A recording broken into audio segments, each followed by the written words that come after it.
the Bravo Team Airsoft at Yorkshire Tactical Airsoft. We've just done a game briefly, so I thought I'd go over my kit as I try and film this stuff at my house, but the problem is it's the lighting and it don't emphasise how good the kit actually looks considering the amount of effort I put in it. So I thought we'd go over quickly what it is I'm wearing and why. So this has all been field tested, hence why I'm covered in crap and sweaty and mucky and everything else, because it has just been functionally used. So, I'm not going to go over too in depth for the weapons, as I've talked about this in previous videos, so I'm not going to go into details of that. So, for the, I've been using my XM177 by GMP, otherwise known as the Car-15.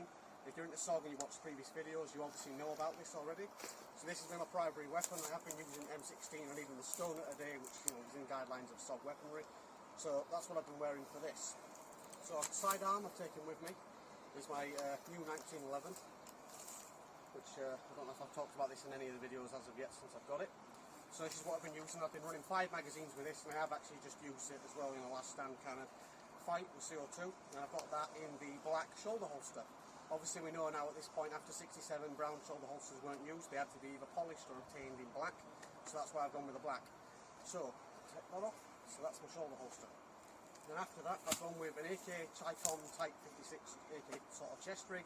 And in this I've got the 30 round magazines, mid-caps, which is something that they commonly did. I've put some rags at the bottom just to hope and pick out a bit so I can keep them a bit more accessible. Then after that I've gone with Waterfall Pouches on my stable, which I've got several magazines in. I've got some loose rounds and several other M16 rounds.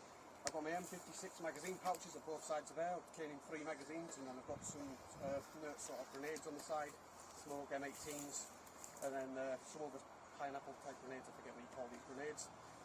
So then after that I have M56 water bottle pouch with 1911 magazines sewn onto them, and then again with more water bottle pouch on the back as per specified with SOG, and then right back to the other side, M56 magazine pouch, another water bottle pouch. Now this one isn't actually an M56 one, this is I believe a Greek one, but for SOG it works quite well as the idea was not to have markings.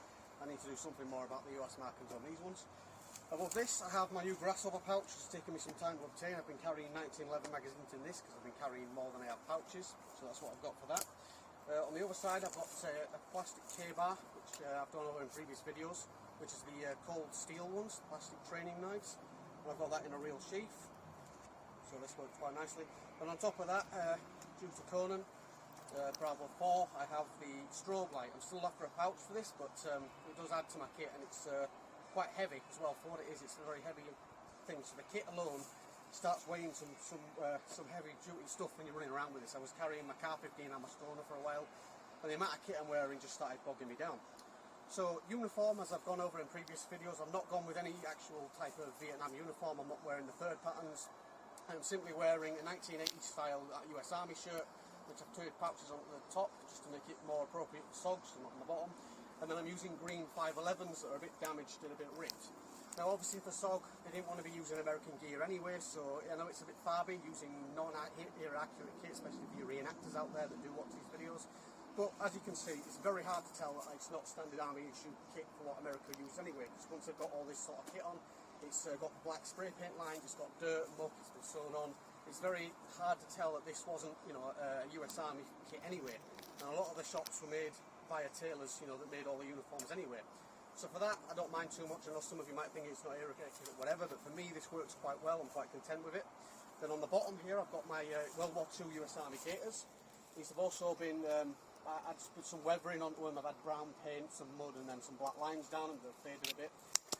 Then obviously below that, I have my standard Panama Soul jungle type Vietnam boots. You know, reproductions I've mentioned in many other videos. So yeah, other than that, I've gone with the green t-shirt below, and I've gone with the green neckerchief, as a lot of SOG guys had. And then on top of that, it's just a bandana, which is quite sweaty and dirty at this point, as it's been used a fair bit. And then the other thing I did have, which you probably can't see, is I did put a little can cream on my face earlier on, but due to the sweat and the heat of carrying all this stuff, it's probably taken quite a good bit of it off. So that's basically that. Beards with SOG, it's a bit of an area, I know, for a lot of reenactments I shouldn't have a beard. As you see on a lot of other sites, people shave. It depends how extensive you want to go with the look. For the SF looks, you can probably get away with beards. I have a beard traditionally, as most members of Bravo team does, those that can grow beards.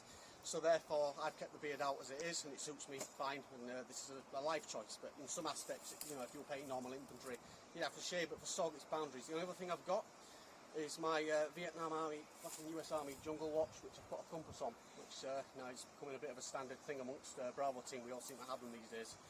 So yeah, that's all my kit. So this is Bravo 1 of Bravo Team Airsoft. I'm currently out airsofting, fielding my SOG kit. So thanks for watching.